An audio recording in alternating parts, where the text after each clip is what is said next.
trail tutorial as a part of Garrow Sail Trail 2020, the recovery edition. I'm just going to wait for a couple more people to join us.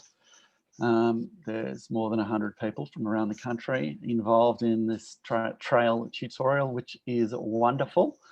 I would like to encourage everyone to introduce themselves in the chat box and to please ask lots of questions.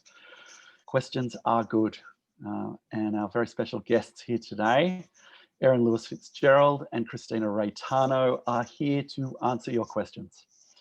So please don't be shy in asking them. We just might wait on another minute or so, and then we're going to jump into it. So thank you for your patience and thank you for your time, and I hope this is a very fruitful session. As we wait to make sure everyone's here, I'm going to give you a little bit of background about Garrow Sail Trail this year. So my name is Andrew Valder, and I'm one of the co-founders of Garrow Sail Trail and have been working on this wonderful project for now 10 years now. This is the first year that we have been undertaking the trail tutorials, and this is our second trail tutorial. And we have instigated this new initiative in response to COVID-19 as a way to allow people to participate in Garrow Sail Trail who might otherwise not. And obviously restrictions are different in different parts of the country.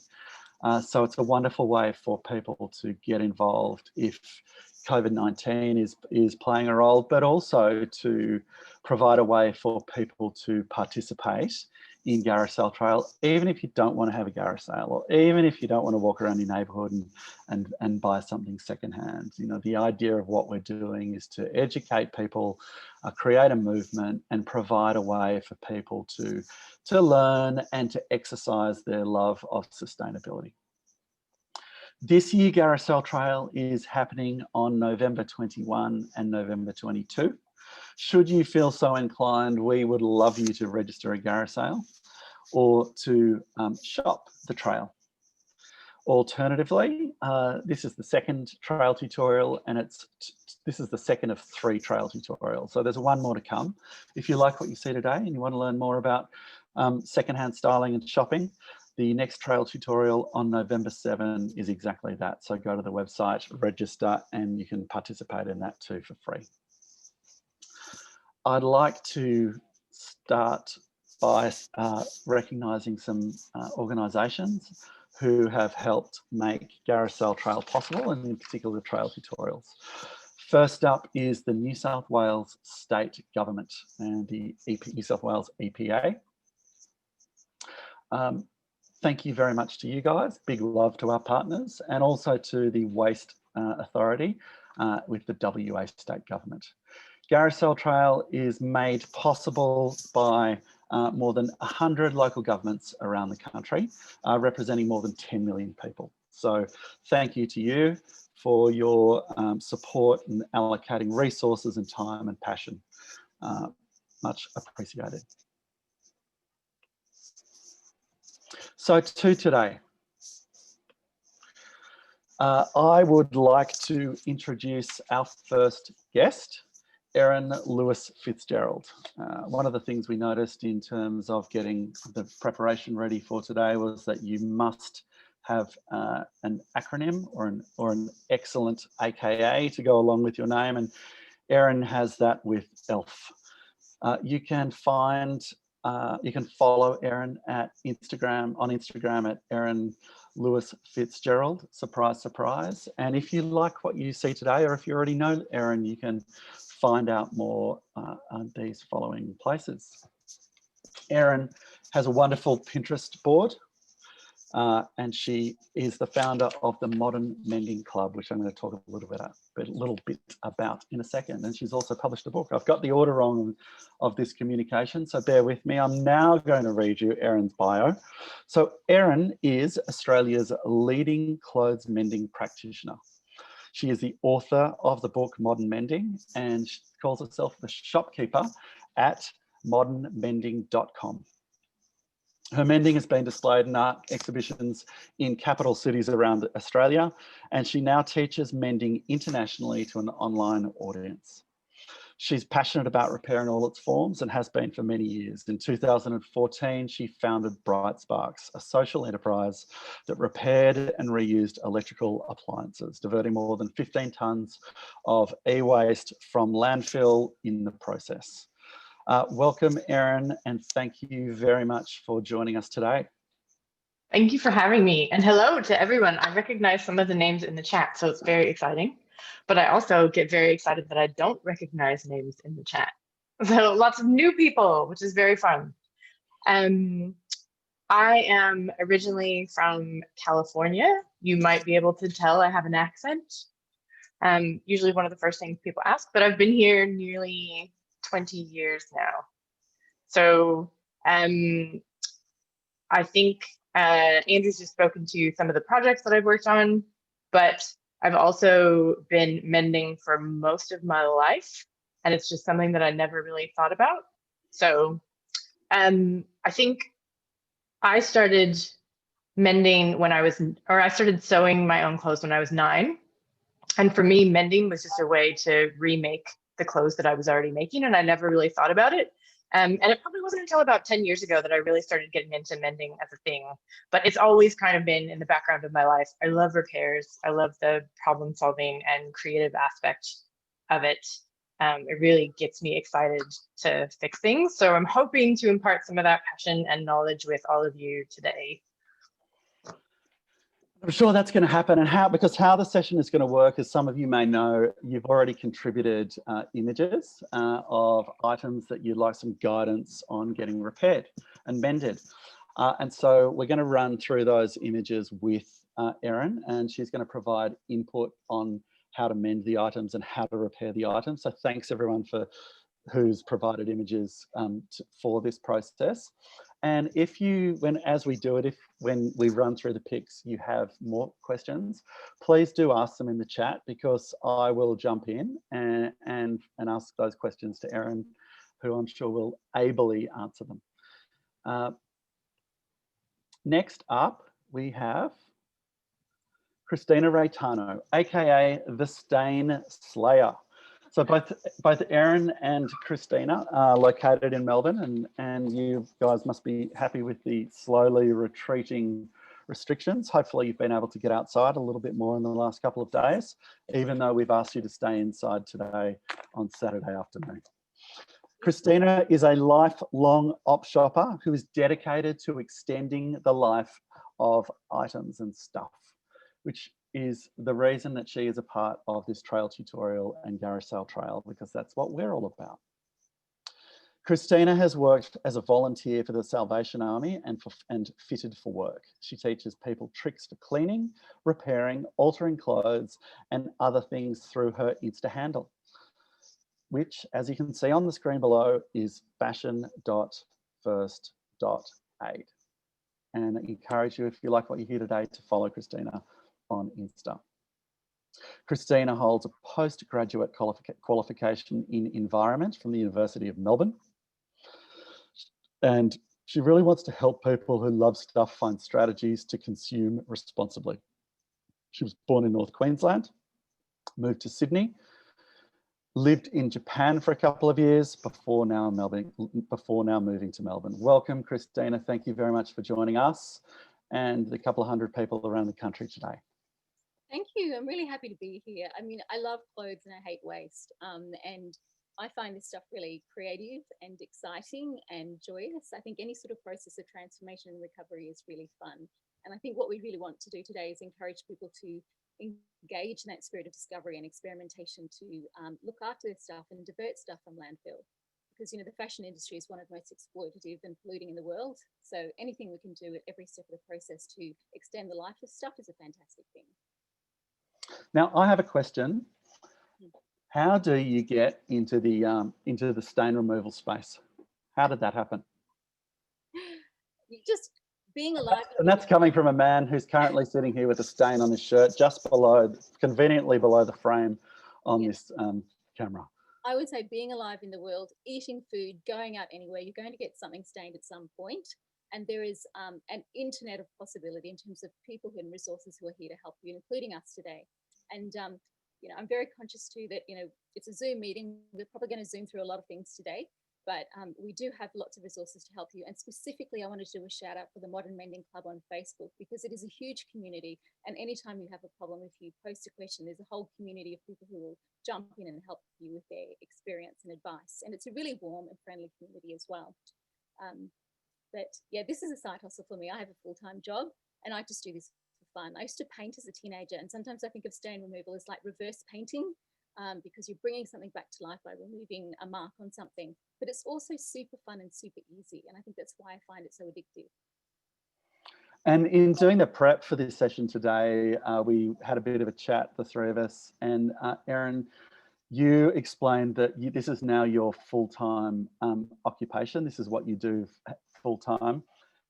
Tell me, how did you start in this space, and how did that transformation come about? So this is now something that you're able to do with a big chunk of your time. Well, yeah, to be clear, I am doing this full time, but there's so many different aspects of it. I can't just mend other people's clothes for money and then somehow like generate a full-time income from that. Because the kind of stuff, like I can, without sounding like I'm in love with myself, I prefer the term repair artist for the kind of repairs that I do for other people. No one pays me anymore to just slap on a patch. It's usually something like really creative and like a really out there solution to fixing a garment that they thought was gone. So that kind of work takes a really long time. But that's kind of what got me known for doing this. And then out of that, I've been teaching. So I teach people how I actually do the repairs that I do. And so that grew and people got really excited about repairs. And then from the course, I actually wrote the book. So a lot of the book comes from questions that people ask me in my course. So the same panic face I see on everyone, the same types of questions seem to crop up, and the same types of holes and rips seem to crop up. And I thought, well, if everyone wants to know this stuff, maybe we need to put it like into book form so that more people can find out the answers, because it's kind of obvious that it's not out there. So I do spend part of my time mending people's clothes, but that's actually a very small percentage of what I do. That's probably the more visual thing. Most of my time now is probably running the online shop, but also doing things like this. So public outreach and talking to people. And teaching my course also takes up a lot of time, actual teaching time and prep time. But I think it wasn't until maybe 2 months ago that I became, I guess, full-time mender, which just sounds ridiculous even saying it. But it just got to a point where I realized, wow, there's a lot of demand for this. And I've noticed an increase over the years as well of the demand of people being really interested in wanting to fix their stuff and wanting to know how. But over the past, I would say maybe like 2 or 3 years, especially, propelled by things like war on waste. And there's just been a bunch of different things that have happened around Australia and around the world that have really made that interest get huge. And to get the kind of audience that we have today, like if I was going to give a talk on mending 10 years ago, we might not get the same amount of people that we have today, you know? So yeah. It's really interesting as someone who has been in this space for 10 years. When we first started talking about reusing stuff in 2010, 11, 12, 13, 14, 15, even, people kind of look at you like, huh, what?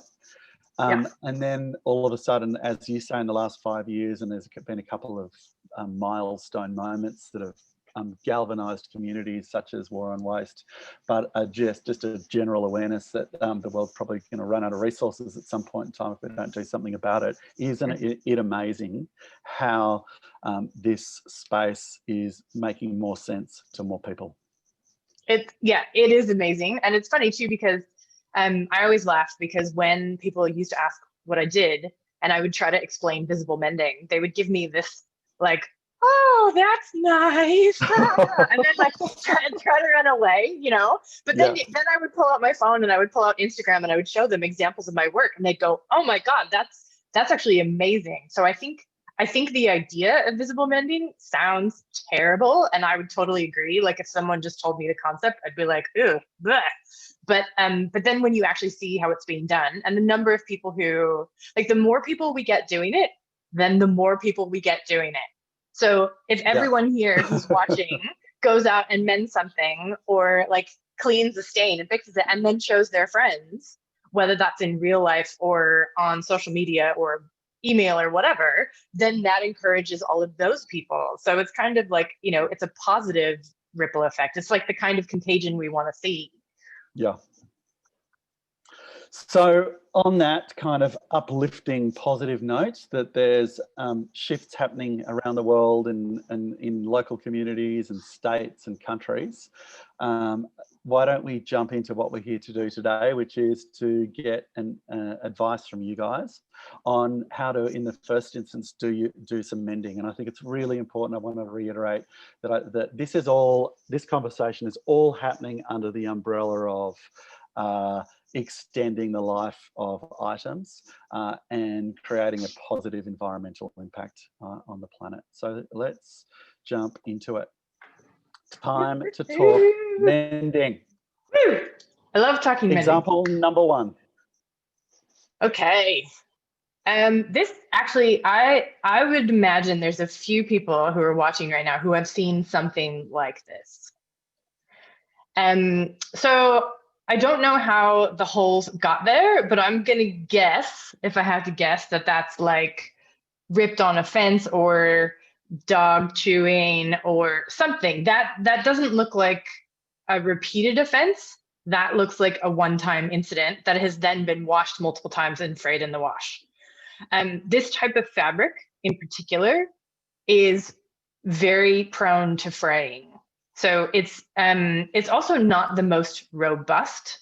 So if you are buying something made of, it kind of looks like, it says it's cotton polyester, but it probably is also similar to like a rayon or something else quite thin.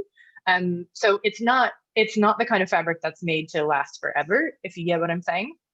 But there are 2 options that you could use to fix this. And I'm just going to use my magic pen that I've got. Give me a second here, and I'll get a nice color that we can all see. So option number 1 is a patch. If I was going to make a patch, you definitely want to go all the way around the damage. So you want to definitely clear all of that area. And it could be a square, or it could be round, or it could be whatever you actually feel like making. And then I would probably do a little bit extra that tucks under that hem, so folds over and looks nice and neat on the edge. And then that could just be a solid patch that you can either stitch around the edge, or you can stitch rows of running stitch through it to secure it and quilt it and actually make it look really interesting. You're not going to get an invisible repair. I'm just going to clarify right now. Most of what I'm talking about, I'm assuming that you're going to do visible mending, because I am assuming that you do not have a lot of mending knowledge or competence, and visible mending is definitely the easiest. It's the most creative, and it's going to be the least frustrating, and you're going to be most likely to have success. So if you do want to try invisible mending, in general, you want to match the same thread and fabric, and there are ways to do that, and I teach that. But just so everyone's clear, we're on the same page. What I'm talking about is not a purple patch that looks like that crappy thing I just drew, but any kind of fabric to cover that area. The other option is to darn this area. So darning is, for those of you who are not familiar, patching is covering a hole with fabric. Darning is filling the hole with yarn. And there's also another mending technique that is needle felting, where you can fill the hole with fleece. So there are all different ways to do it, but the most common way would be to essentially weave a bunch of rows like that, and then weave all the way through like that. It doesn't actually look that airy. That's just like a quick thing, but you're actually weaving yarn through. My recommendation would be for a patch, because this fabric is so thin that it's not going to be very fun to darn in a way that would look nice. And I think patching would look really nice. I've got a question here from Claire Lambert on the chat. And she says, would you put the patch up to the side seam or leave a gap? That is totally up to you. Sometimes in my course, usually at the beginning of the course, students get a little bit frustrated with me because they say, how would I fix this? And then I have to tell them, you have like 100 options. And with visible mending, a lot of times, there is strength that you have to take into consideration, but most of the time it's about aesthetics. It's about how do you actually like things to look. And that's one of the reasons the Pinterest board is really good, because if you're not sure, you can see like hundreds of examples of how other people have done it and go, oh, that actually appeals to me, but that doesn't. Because I personally am the type of person who will not try a craft or an activity unless I can see a way where I think it looks awesome. So if I can't, like, if I kind of think of like how quilting used to be, the idea of quilting was something that like older women did, and it was, you know, it has a certain aesthetic, and it that wasn't really shared by me. But now there's a lot of modern quilters and there's different things. So just even if you can't imagine in your head what I'm talking about with this patch, just know that there's like at least 100 different ways that you could do it, and it really comes down to what you'd like to see. Or as Leanne Worcester has asked, and I'm going to change to possibly suggesting, what about shortening the hem? As you say, you can kind of go with what you want. Is that right? Yes, you totally could shorten the hem. Sometimes that's not an option. So it really depends. And like, it's a summer top, so it's probably fine. But also that hole is relatively small in the scheme of things. So shortening the hem to me would be a solution that would take longer, and then you'd end up with the scraps left over. Totally up to you. You might also decide that, you know, maybe this is like, I know Christina and I both buy a lot of things from op shops in normal times. So it might be something where when you bought it, it wasn't quite right. It was like 95% awesome. So this might be your opportunity to just go, well, I'm just going to go and do it while I'm there, because I didn't really like the length anyway. Yeah. Next, ready? Next. Yeah, so I love, we just got a question pop up in the chat of, will we get to talk about moth holes in jumpers? Will we? It's like one of my favorite topics. This has damage on the sleeve. This to me does not look like a moth, unless the moth was like the size of my cat. That would be really, like, that's big. So there's any number of ways this could happen. There are two techniques that I would recommend for this. Again, it comes down to aesthetics. Either one is totally structurally sound. The first one is darning. And I've been doing a lot of research on darning lately, and I can think of at least 20 different ways to darn. But there are a few main types that I cover in my book. So darning would definitely work. And you could do either a blended mend and find a yarn that's the same color as like this yarn here, or you could go for something totally different. The other option is needle felting. Needle felting is more fun, anecdotally, according to most people. It's about 10 billion times faster. And it really only works on things that are finely knit, especially cashmere and fine merino. So it's kind of like, if you get something in that situation, especially, I don't know if this is what Bree wanted to know about, but if you ever have like a fine machine knit jumper or cardigan and it has like 10 or 20 tiny moth holes on it, needle felting is your best friend, because you can actually make it look really awesome and make a design. But I did have, I'm just going to draw here, I did have a student once who did this amazing thing on a striped jumper, and he needle felted and he made squares. This is a rectangle, obviously, but he used the lines of the stripes as his guide, and he made squares and filled in like different colors, and it was a gray and black striped jumper, and it looked sensational. So you can kind of use the design to play around with it and make it look like you bought it that way. You know, it's totally up to you whether you want people to know that you mended it or not. Ready for the next one. Just got to the part of the session with the obligatory technical difficulty. I'll overcome. Okay, ready now. Merino wool damaged collar. Okay, this one looks super thin. So this might be, like, it's hard to tell, but I'm guessing this is what we probably is merino jersey. So for those of you who don't nerd out on fabric types or don't sew your own clothes, jersey is usually the super fine knit stuff. So t-shirts are cotton jersey, generally speaking. Most t-shirts are cotton jersey or cotton blend. And merino jersey is that super thin stuff that's stretchy, and it's basically like a t-shirt, but it's made from wool instead. So it has a lot of the same properties. With this one, the holes are so small that and this color is such a neutral color, you could darn those holes and make them almost invisible if you wanted to. So if I had a hole, actually the jumper that I'm wearing right now had a hole that was so small that I invisibly darned it. And I used yarn that wasn't even that perfect a match, but the darn was so perfect that I had to put a safety pin inside this jumper that when I show students like what I did, because I can't actually find it myself. So if you have one that tiny, that's the best case. Really easy to do. You could darn, you could needle felt it if you wanted to, but you probably don't even need to. And it looks like there's a little hole right around there too. The other option is embroidery. So you could do like a not great job of stitching this up if you don't want to learn darning or you don't know how.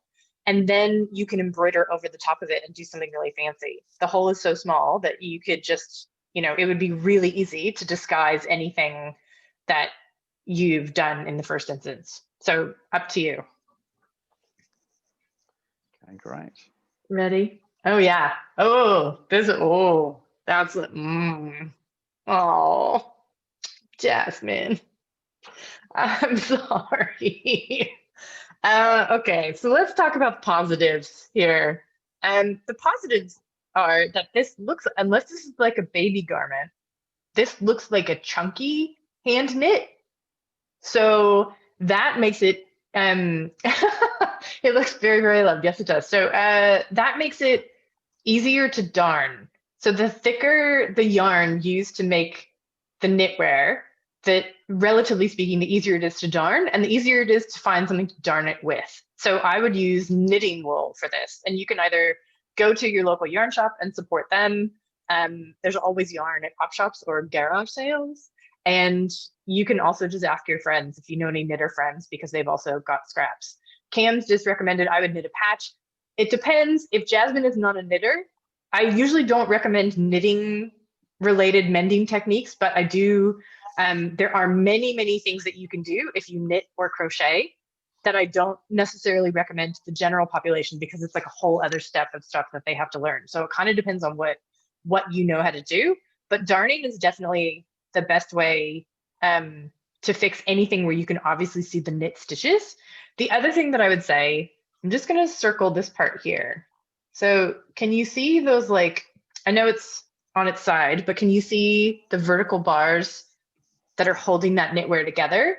That's a really common thing known as a ladder. And it's essentially dropped knit stitches, and you can fix it with a crochet hook. So this is one of my favorite tools. You can get these in op shops or garage sales, secondhand, really easy. You can also use a latch hook. So there's a technique that I've got in my book. I've also got resources elsewhere where you can find it for fixing the ladder, and that makes the hole smaller, and it makes the amount that you have to darn much smaller, which is great. So I always advocate fixing the ladders first before doing anything else. And just quickly, I just saw someone pop up a question about how do we learn how to darn. You can learn how to darn in my book. I've got more than 20 pages on it, multiple techniques. Vintage books are really good, vintage mending books. There's actually a new book that's out that's all about darning. And you can also check out my Pinterest board. There's heaps of tutorials in there, or the Facebook group is really good. But I'm not just biased. I'm not trying to sell a book. I put so much work into the darning instructions in my book and tested them out on multiple people. So I would say that's the best place to go, but older mending books are also suitable. Ready? Ooh, okay, now we don't have a caption for this one, so I'm just gonna pretend that I know what happened. And I'm gonna guess that this was someone's attempt to mend it themselves. Because I can see what looks like sewing thread trying to hold it together. And when I was first learning to mend, I thought that sewing like this to close up a hole, I thought that was darning. So I was like, yeah, I darn jumpers, but it's not actually darning. Darning needs to have the multi-directional aspect. So this one, same thing, I'm gonna say darning. It's definitely the best. You could also needle felt, and because we've got this cute little star here, you could do something really fun with the needle felting, and you could make, I don't recommend needle felting a star because I have tried it and I nearly cried. super like thin points are not fun to needle felt, but you could do something else. Maybe there's some like galaxy theme, or maybe there's like planets or something, which are really easy to needle felt and do that on top. So it just depends whether you want to darn or you want to needle felt. Aesthetic choices, but you can really have fun with this one. If you find a matching gray yarn, you could actually unpick the sewing thread that was attempted previously, I'm guessing, and probably do a really close to invisible mend if you darn it from the reverse. So it is technically possible, but if the star is already there, I would just have fun with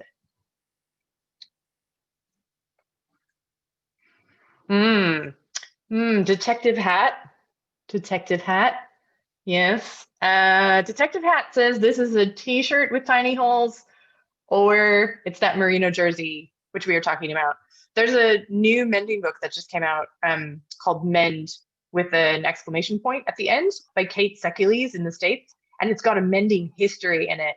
She also does a really deep dive on the different fabric types. And she says that merino jersey is Mott's most favorite candy, which is hilarious. So you know that like if you buy a merino jersey, like t-shirt like thing made out of wool, it's not going to be made to last, even though yes, there are reasons to get merino and it's a nice feeling fabric. It's not something that's like super robust that's going to last forever. So it's a good thing to think about if you're buying it in the first place, or if you're buying it secondhand and you're like, can I actually save this? Yes, you can, but it's going to take some time. So I'm just going to point out, same thing about if it's made of wool, then I would recommend darning it. But first I would fix the ladders.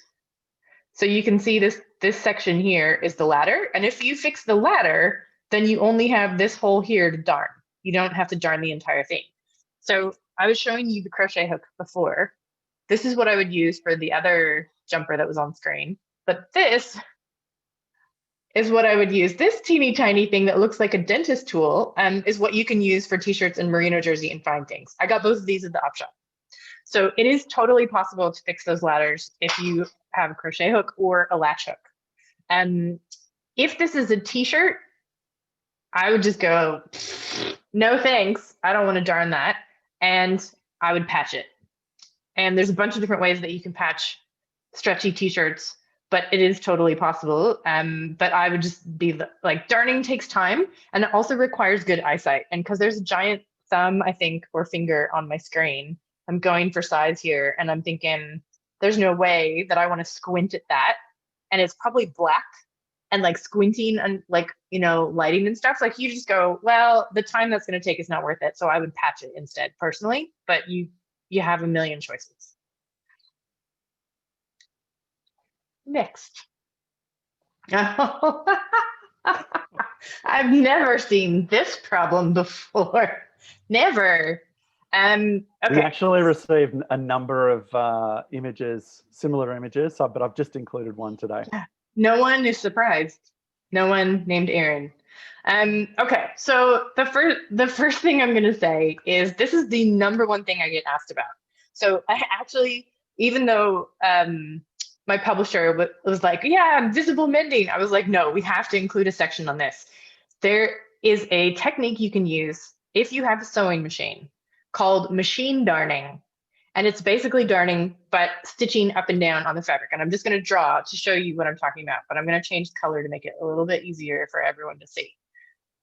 So the first thing that you do is you put lightweight fabric like underneath and you hand stitch it in place temporarily. I wouldn't use pins or safety pins because bad things can happen at the sewing machine. I've seen people like sew through their finger when they try to unpick the pins when something goes wrong. So, and I would use something really thin, so like an old bed sheet or like something sheer that you can see through. And then you get a matching sewing thread. And I've got, this is, here's one I prepared earlier. This is jeans thread. So it's got like 2 different shades of blue and white in it, so it can match jeans. But you can use any sewing thread that you can find or combination of colors like blue and gray to fill in that spot. And then you get on your sewing machine and you just stitch the bejesus out of it like this. That's literally all it is. But I have like a 22-page tutorial on this in my book because some people get very scared around sewing machines. So yes, there are things to know, But if you know how to sew, that's all you have to do. And then you just keep stitching and stitching until the whole thing is covered, and then it like melts in. And if you get a good color match or colors to match it, it can be invisible. I'm just gonna put into the chat as well. There is a woman on Instagram who is a wizard, and her name is Rain, and her account is Indigo Proof. And I'm pretty sure that she lies about her her before and after photos. I'm pretty sure she switches them, and she gets perfectly good jeans and then blows them up with a stick of dynamite in the crotch and then like says that that's the before photo because her work is flawless. But if you are someone who can sew and you get a good match, it is technically possible to invisibly mend this. The next thing I'll say is that if you don't have a sewing machine or you don't have sewing machine competence, then don't attempt that. You can hand stitch it with a patch. And there are so many ways to do that, so many different styles, but you can put the patch on top, you can put it underneath, you can stitch any way that you want, you can make it stand out, you can make it invisible, but you definitely need some kind of patch, and you will also need some kind of needle and thread, whether it's a machine or by hand, to stitch that together. But it's totally possible. Do not throw away the jeans. Oh, no. That's a sad one. I've seen that. I've had that happen to me before. So the main issue here is we've got some fraying here. So it's hard for me to tell how intact this fabric is. You might need some kind of patch, but I'm just going to give you step one of the advice. There is a stitch, which is in my book, and it's in plenty of other sewing and mending books, and it's known as the ladder stitch. It's also sometimes called a mattress stitch, and it's really good for fixing toys and cushions and things where you can't access the inside of the garment. So you have to stitch it from the outside, and you have to close the seam, and it basically looks like this. So you stitch, put your thread in here and stitch across, and then there, across, up. And you're basically doing that. Oh, I don't know why it's clearing. Sorry, everyone. And then you pull it really tight and it closes up the seam, and it's almost like machine stitching. So that would be what I would recommend if there wasn't any fraying there. But because there is, you're going to need some kind of fabric to patch it. You might just be able to get away with like a little bit of fabric just over the edge there, like something really discreet, and then ladder stitch it back together. So you could do it in a way, especially because it's dark or black. Mending black stuff, it's like the jackpot. It's really hard to see what you're doing. And it's kind of like, if you could imagine mending in the dark, like, where am I going? What am I doing? But it also means no one's going to see it because it's black and you're stitching it with black stuff. So it's great. So it's kind of, it's a good way to have fun, but it feels like reckless mending, but you're going to get a good result. Oh, Sue. Oh.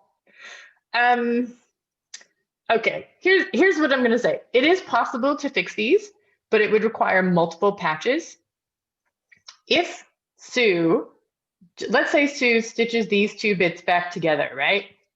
And just uses stitching, then there's going to be less fabric there than there was before because of the new seam that you've had to make to enclose the damage. And that means they're going to be tighter and they're going to be more prone to ripping, I'm assuming Sue is the Incredible Hulk, but I think we all have a pair of pants like this somewhere. So I'm not judging at all because I've done it myself. The best thing is to not let them get to this point, because the worse the damage, or the bigger the area of damage, the fewer creative options you have up your sleeve. The sooner you can mend something, the more you get choice in the matter of how you're going to do it and if it's actually going to look okay. So these are, awesome, 8-year-old nephew pants. Well, her nephew is the Incredible Hulk. No, I think I've seen worse. I've repaired worse, actually. So so the thing I would say when you get something like this is to, first of all, don't despair. Attack the parts that you know how to do first. Do it one at a time. I've done some epic mends that I didn't entirely know how I was going to fix, and I just attacked each section one by one.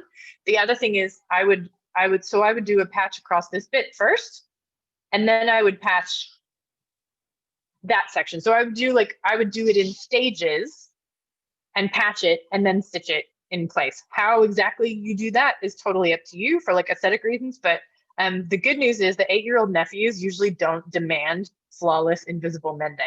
So you could probably have a little bit of fun with it and maybe even make like a racetrack for the motorbikes.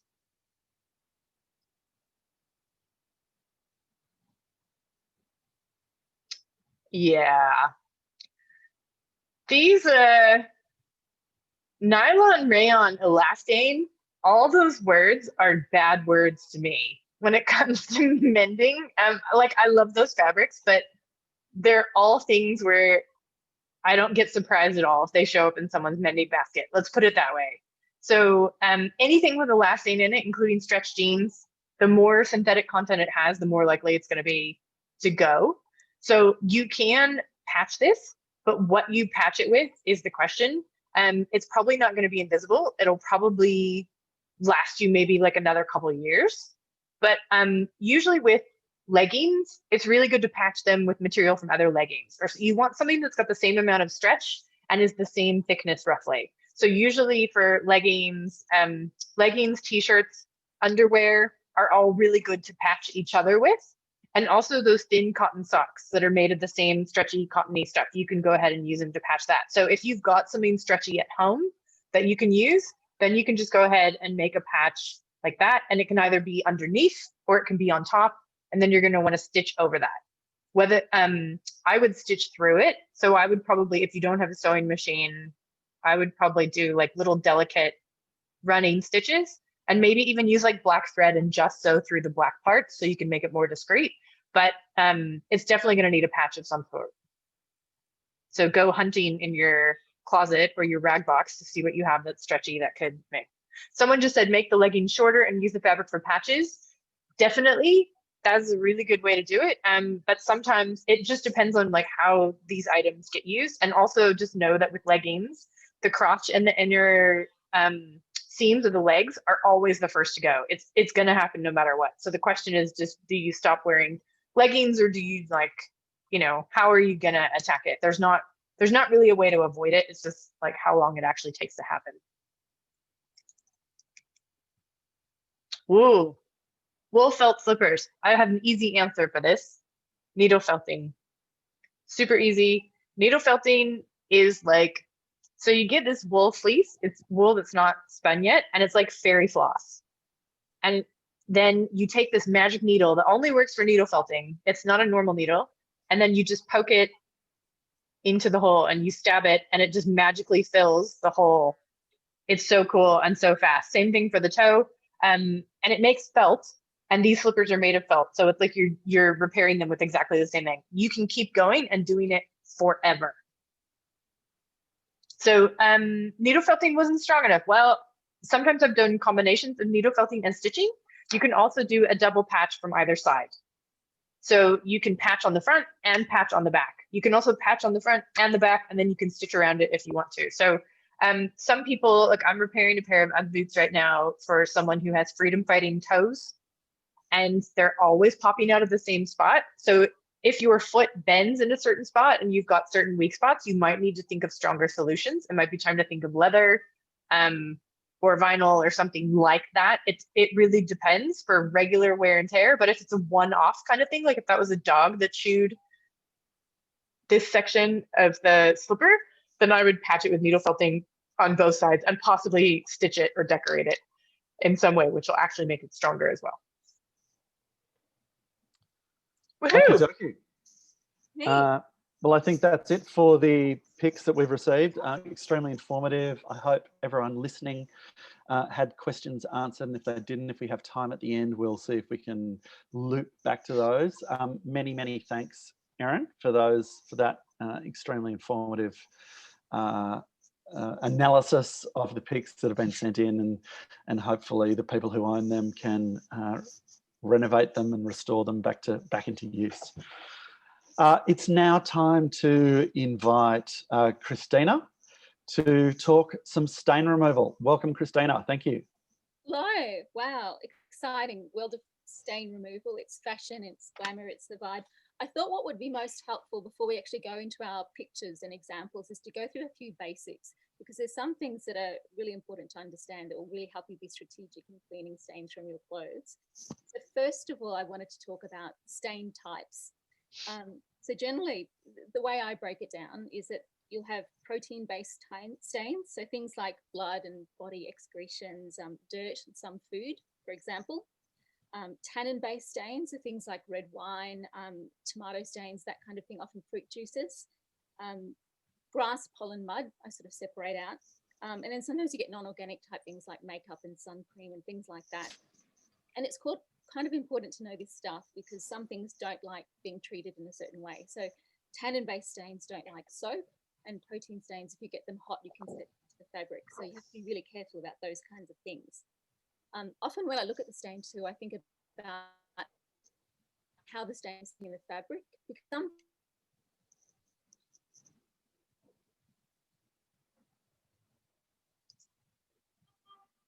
things, next slide.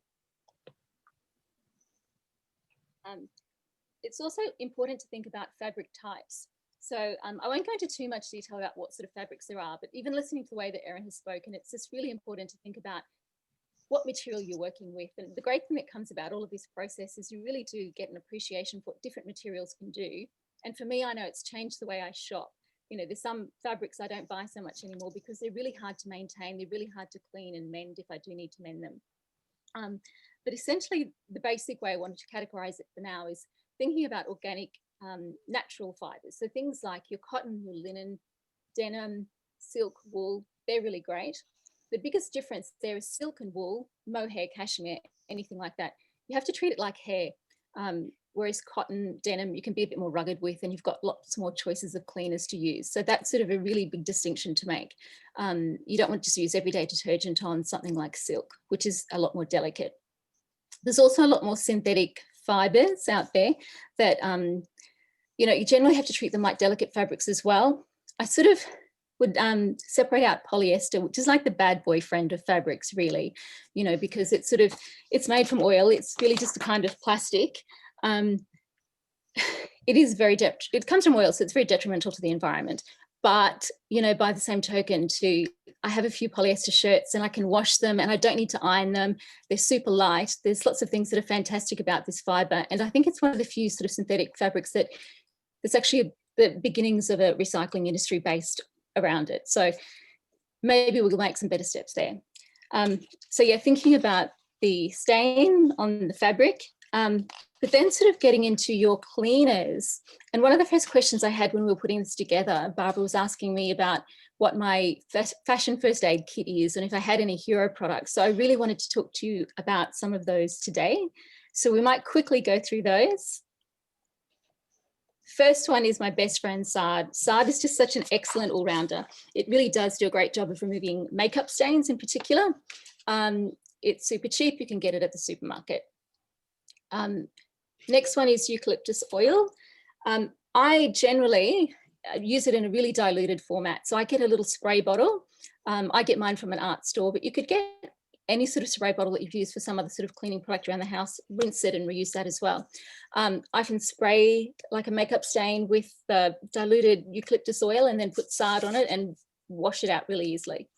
Eucalyptus oil is also like an antiseptic. It's really good at as a solvent for getting rid of sticky labels and things like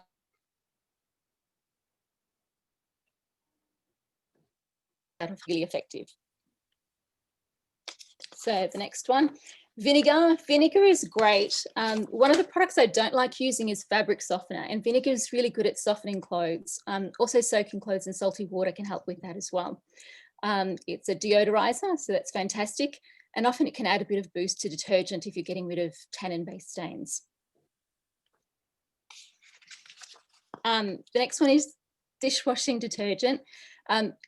Greasy oil-based stains really respond well to dishwashing detergent. It's super cheap, easily available at the supermarket, very helpful. Okay, enzyme-based cleaner. So this is a product I used to have. It's actually hard to get now. Most enzyme-based cleaners have oxygen bleach added to them. Enzyme-based cleaners are really great at breaking down protein-based stains. So there's sort of various enzymes in these cleaners. There's one that sort of focuses on fatty stains, one that sort of focuses on starchy stains, and some that focus on protein stains. But it's a really good one to have, really good for blood stains and that kind of thing. And look, this is the grossest, but also maybe the funnest thing I'll tell you is that there's enzymes in your saliva. So if you were stuck at work and had like a tiny little blood stain from a paper cut or something, you could potentially use your saliva to help clean that stain off.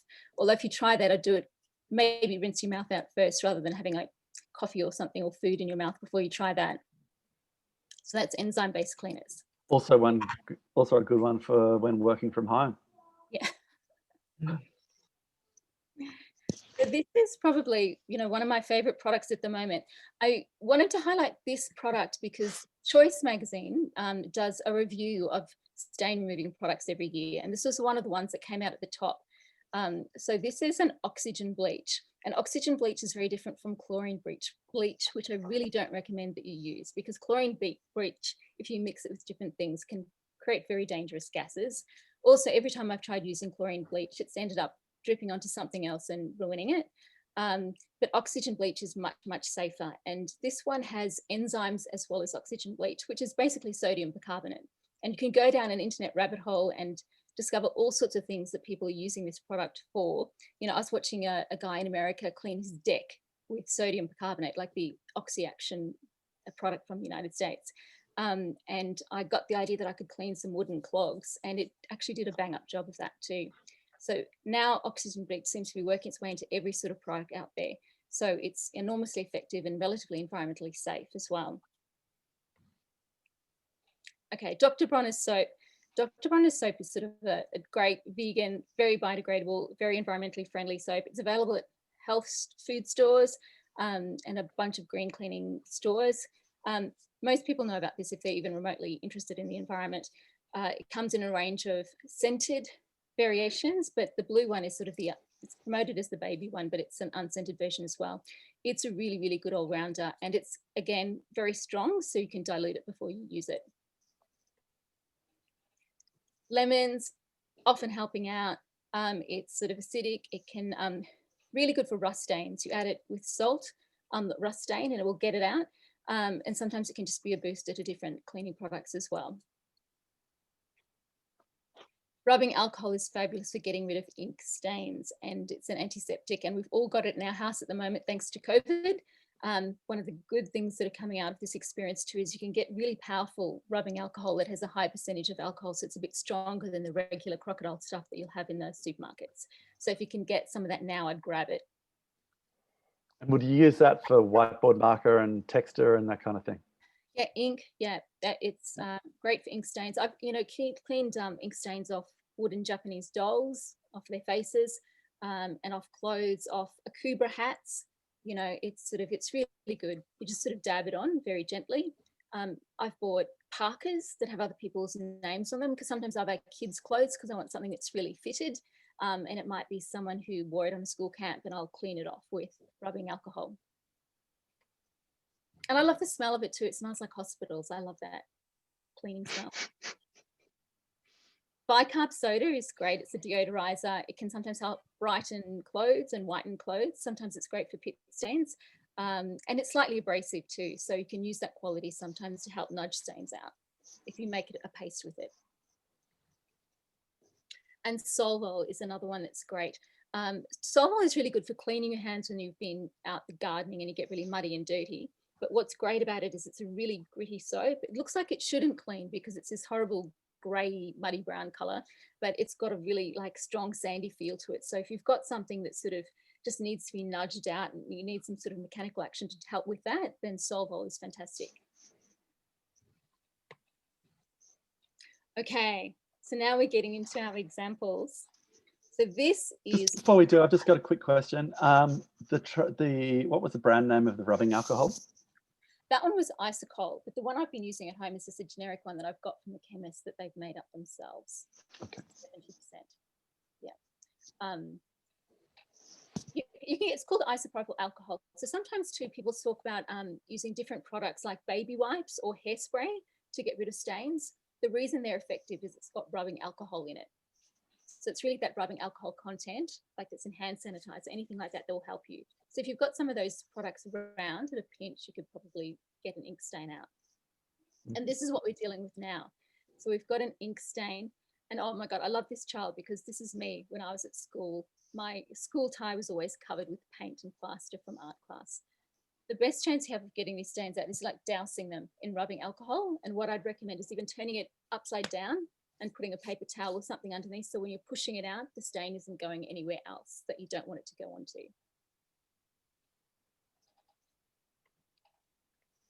Okay, this is a really interesting one.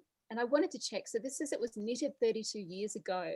I don't know how old the stain is and whether it's also decades old. It's a funny one. Because of the position, it could be a number of things. Usually if it's a food stain, it's on your chest or your lap or sort of on your legs up to your knee. But because it's on the elbow, or that sort of cuff, it could really be anything. Because it's that sort of dark brown color, it looks sort of like a tannin type of stain. But honestly, what I do is maybe use Solvol to help sort of nudge it out. Acrylic, which is this fabric here, is really susceptible to oil stains and grease stains. So maybe even mixing a bit of dishwashing detergent in there and using the Solvol to kind of nudge it out. If I was working on this, I would sort of bend it at where the stain is, and you're sort of using this sort of maneuver to sort of push it out.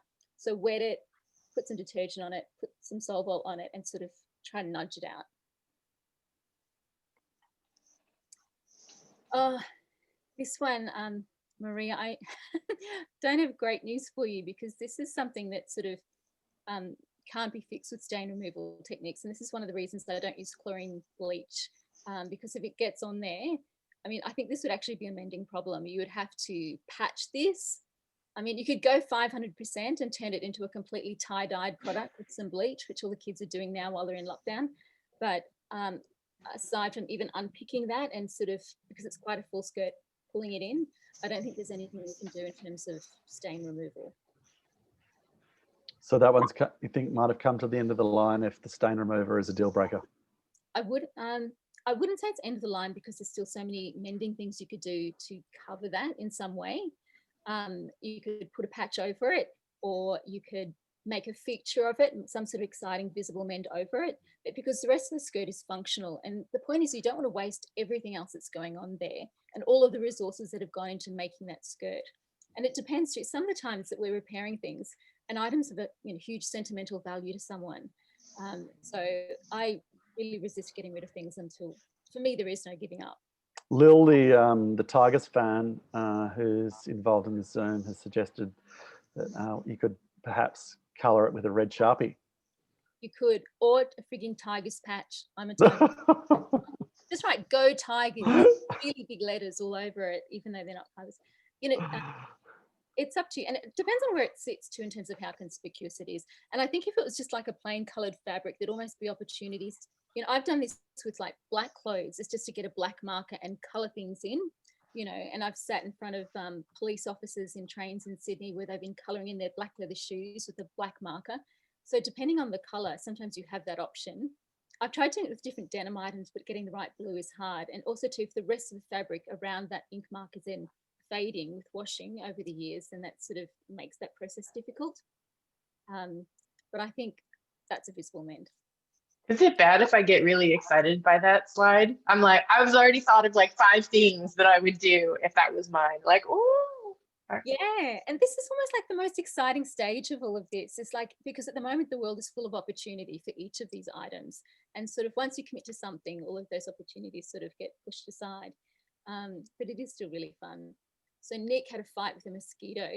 The great thing about this is you've got a white fabric, so you're not having to worry about colour fast issues, because this is the biggest problem with fabrics too, is whether they're colour fast or not. And some fabrics, the dye will run so much that, whatever you use, even if you rinsed it in cold water, dye is going to come out. And that's a real problem. And you don't know when that's going to happen when you're buying something new. One of the great things about buying secondhand clothes though, or buying from a garage sale, is if it's been used and washed repeatedly, a lot of that excess dye is already rushed out of it. So that's great. But the blood stain, you just need an enzyme-based cleaner. You can sometimes just use eucalyptus oil inside and that will help. But I generally go to the enzyme cleaners if that's not working. Oh, and I should say when I do that too, I just sort of wet it and I make a paste of it. And what I do, because all of these products are designed to spill more than you need when you're actually tipping them out, I sort of have a little spice bottle and I put all my cleaners for when I'm having to make a paste of something in those. So then you can just tip it out really easily. And I would just put that on the stain. Sometimes you're just rubbing it together like that will really help. And look, if the enzyme-based cleaner didn't work, the oxygen bleach will. Sodium bicarbonate is fantastic. Okay, so this is a tale as old as time, the pit stains. And I also had a question from Insta about this.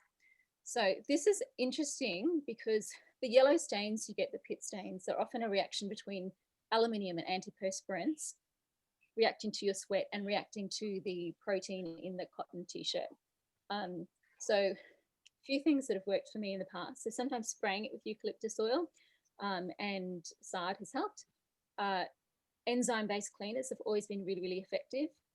I should mention too, like changing your deodorant or antiperspirant so you're getting one that doesn't have aluminium in it will help as well. But yeah, I would say enzyme-based cleaner, and I would make a paste of it, let it sit on the stain, rub it together like this, and rinse it, soak it, and then wash it. If that doesn't work, the oxygen bleach will be really, really helpful in soaking that in warm water, because oxygen bleach works best when it's hot. There's also a really fabulous, really old school product called Bluo, which basically puts a blue tint on things. And it sort of neutralizes yellow in clothes and it makes clothes look brighter. And it's sort of the same effect as, if you have blue marks under your eyes, if you use a yellow based concealer, it will neutralize that. So it's the same kind of principle. Okay, this is really weird and this is really interesting, and this could be a few options, a few things happening here, Sarah. It might have been that there was something really dirty and greasy that was left over from the previous wash, or it could be an oil leak in your machine, in which case it might be happening repeatedly and you'll need to see a technician. It could be just that your washing machine needs to be cleaned, and you should have a drum clean cycle in your washing machine. If you run that through with some vinegar, that might clean it out. Depending on what those issues are, I would just sort of treat these as either grease stains or, the other possibility is that they're rust stains because they've been sitting in there, or that wet clothes were sitting in the washing machine for a while and they were damp and that's caused some rust. Leanne said this happened if they're grease stains, I would just put... Sorry to talk across you there. In the chat, Leanne said, this happened in my machine and I fixed it by cleaning the rubber seal around the door. It was full of wet gunk.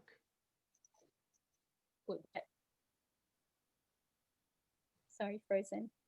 Yeah, definitely cleaning the gasket around, because it's a front loader, will help as well. But in terms of those stains that are on those clothes, degreasing using dishwashing detergent. If they're rust stains, then lemon juice and salt will help. Brilliant. That brings us to the end of the pictures that were sent in by the audience in preparation for the session today. Thank you very much to everyone who did. And thank you very much, Christina, for running through those answers. Let's now, whilst we still have you guys on the line, take some questions from people who have been submitting them during the course of while you've been talking, and the ones that haven't been answered. What have we got here? So with regards to stains, so Christina, for you, what have we got here? I have a light pink 100% merino wool jumper which has a stain on it. I've tried to remove it, but it's still there. Is it possible to dye it a different colour? Yeah, wool will be responsive to dyes, I would think. I would like to know more about what you've used to try and clean it though too, and how strong the dye or the stain is. Because if you dye it too, like it's still going to look, it will stand out against whatever colour you dye over it. Every time I've tried to dye something to mask a stain, the stained area still looks darker than everything else. Someone has asked how to remove rust stains. How do you remove rust stains from black cotton t-shirts? Rust stains, my go-to is to make a little mountain of salt on the stain and put lemon juice on it. I'm interested to know though, like I've only ever tried it on light colored fabrics. I've not tried it on black fabrics. You could also try using vinegar. A vinegar wash as well might get it out. But my go-to and my really effective method of dealing with rust stains is definitely pile of salt, lemon, hang it in the sun, and just check on it every now and then. And the chat's lighting up, Christina. Can I ask another thing on the rust stains as well? I did post something about that, and someone made a comment that they were cleaning some rust stains out of their sheets and they used vinegar. So like in Melbourne, I divert to using lemon because I have so many friends who have lemon trees and I just get them for free all the time. So vinegar is definitely always a good option for replacing lemon. How to get rid of grass stains from cricket pants? Yes, rubbing alcohol I found is really, really effective.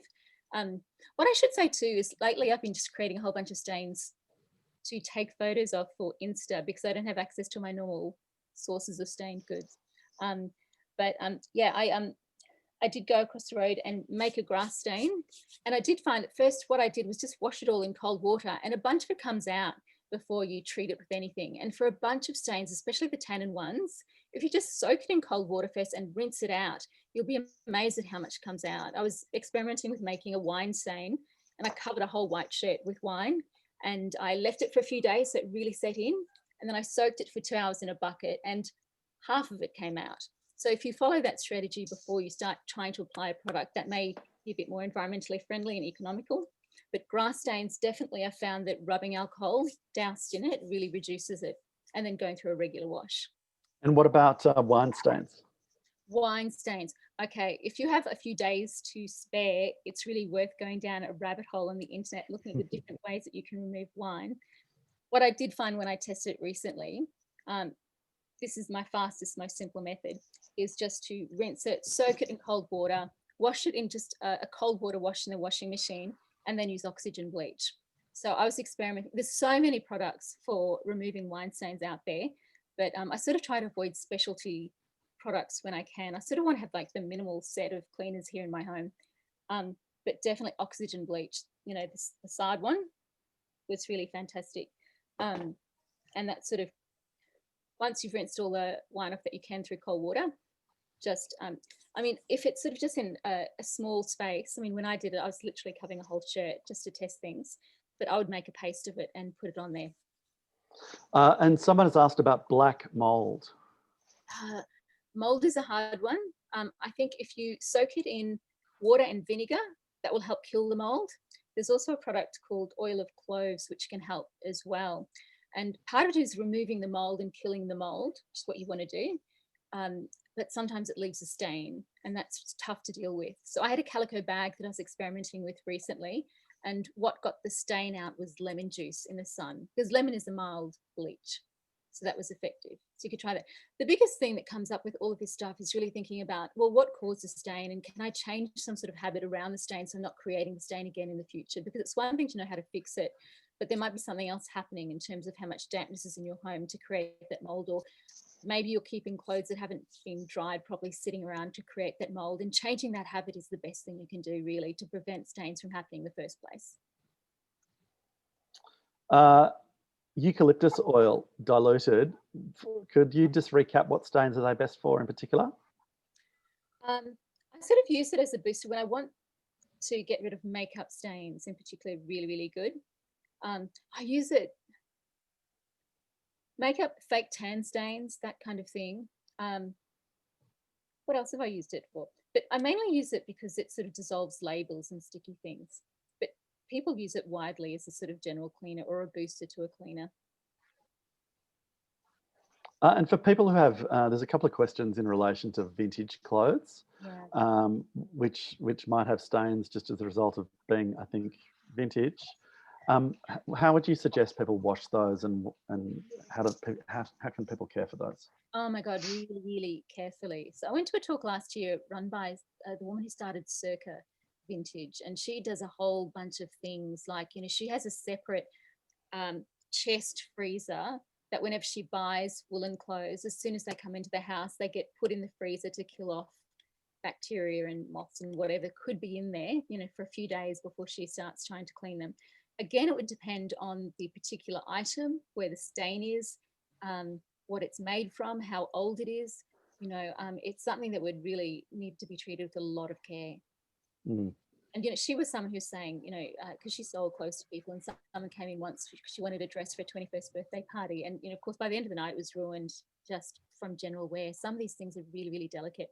Having said that, though, some of this stuff is really robust and built to last. And I have a bit of an obsession with those Fletcher Jones pleated wool skirts that have been around since the 70s. And some of them are 50 years old and they're fresh as the day they were born. The pleats are super sharp still, and they're still in immaculate condition, because back in the day, we designed things to last, you know. So there's vintage and there's vintage. There's a question in regards to sun cream stains, and with summer coming up, that's probably a relevant question for a lot of people. How do you deal with sun cream stains in white clothing? Yeah, our friend Claire emailed me with this question too recently, and I hadn't thought much about it, but I was researching it, and there is a chemical in a lot of sun creams called, I think, avobenzene, and what happens is when it's mixed with different things can create like an orangey kind of stain, and you can treat that the same way you treat rust stains, with lemon juice and salt. I mean, generally, if it's creamy and greasy, I would try to get it out with a detergent. But if it's leaving that kind of stain, that's how you treat it. The other option too is to change what sun cream you're doing so it doesn't create that rust-looking stain. Mm. And there's a question on the chat about how do I remove dark coloured wax from my wool carpet? I'm not so much of a carpet specialist, because I still like using washing machines and things that I can pick up and throw in an air dryer and what have you. Wax though, like if wax was on clothes, what I'd recommend you do is you put it in the freezer so then you can scrape it off. Out of carpet, oh, that's a tough one. If it's dried, you might be able to use some sort of abrasive to scratch it off. And look, I'm not beyond using a whole bunch of things that I've used as beauty products to scratch things off. So even things like an exfoliating towel that you might use when you're getting rid of fake tan might help scratch some of that off. If you want to send a picture through, I can, to my Insta, I can see what I can do to help you. Yeah, I'm going to say there's quite a lot of questions here, and I'm not sure we're going to get through them all. Yeah. If people want to direct a question to you, Christina, what's the best way? And if that question, and I apologise if we haven't been able to get to it today, but if people want to continue some dialogue with you after today, what's the best way to do that? Through my Insta. Having said that as well, I really do want to do another shout out for the Modern Mending Club on Facebook, because you have a whole community of people, and because it's an international community and everyone operating in different time zones, literally as soon as you post, someone will come in. And I think we've had a discussion about the stain removal chats. You won't just get a second and a third opinion, you'll get a 30th and a 40th opinion. So really there is a bunch of resources there, just through that Facebook group, that are people who are willing to help you. The other thing too is, like, there are so many resources on the internet that are really good. I've got a bunch of stain removing books here that I started, you know, flicking through, and some of them are really great and have sort of strategies that we can still use and have refer to products we can still use. But there's so many new products out there that are fantastic, like, you know, your oxygen bleach, which sort of are beyond them because that's a new product. What I do is, if you're looking on internet for advice, because there's often lots of conflicting advice, and wine stains is one of them, where people say, oh, you should put salt in it to absorb it and soak it up. And then some people say, no, it's a fixative, you shouldn't use it. So I'd shop around for advice before you apply any of these strategies to anything that's really special or precious to you. But I would do a special shout out, there's a woman who has a podcast called Ask a Clean Person. She's also written for GQ and Esquire. Her name's Jolie Kerr, and she's fabulous. Erin, there's some questions in relation to what, and this is particularly close to our heart here at Yarra Trail. If something has come to the end of the line, what are some options, and what are some watch outs, perhaps more importantly? The first part of the question is, what most people think is end of the line is not what I think is end of the line. And that's changed for me over time. It's not like I've always just magically known everything is fixable. But the more that I've mended, the more I've realized, like, nearly everything can be saved. The main criteria that you need to make sure something is salvageable is it needs to have enough bits of strong fabric still left to attach new fabric or yarn to. So if you've got a wool jumper that like crumbles into dust because moths have like ravaged it so bad when you pick it up, then that's not going to be salvageable. But I've mended underwear. I even mended my broken fingernail like the other week because I had to do a photo shoot and I needed the nail and I couldn't, you know, pick. So like pretty much anything is more is salvageable than people think. But the other thing I will say is that textile recycling in Australia is not, we're just not there. And you might see companies that are advertising textile recycling. We really don't have the infrastructure to support good textile recycling, especially not with items that are made of more than one fiber. So if you've got stretch jeans, for example, and they're made of cotton and they're made of lycra or elastane or whatever, we don't have the technology to really recycle that and make sure that all those bits get saved. So so there are companies that advertise that they do that, but it's not a perfect system. So that's the first thing that I would say is maybe reassess what you think is actually salvageable. And there's not a magic like fairy wonderland that clothes go to afterwards. So try to avoid the rags and the recycling as much as possible. If you're going to donate stuff to op shops, make sure that it's stuff that, or put it out for sale, then make sure that it's stuff that you would be willing to give your friend.